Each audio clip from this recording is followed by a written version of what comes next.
现在关机，然后我按开机，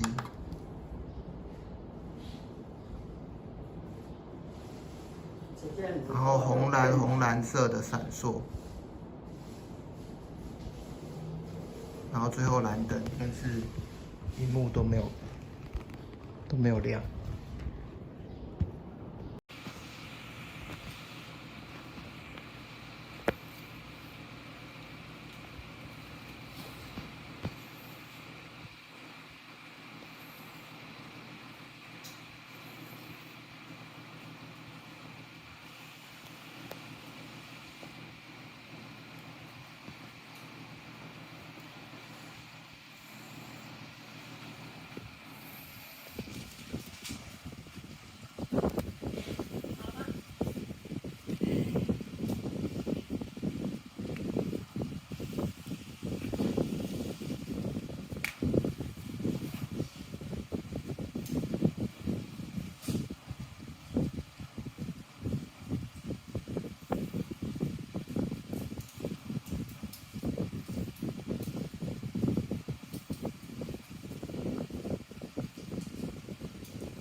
检测结果也是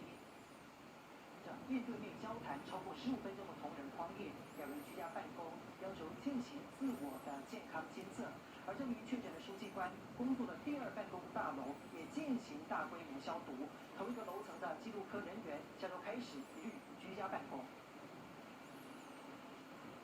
而整个台湾今天是新增了476例的本土确诊，校正回归是35例，死亡个案有37例，创下了新高。指挥中心坦言，目前死亡个案的公布有延迟，那么也因为有疫情严峻，所以总统蔡英文说，务必要加强医疗量能，竹苗地区要成立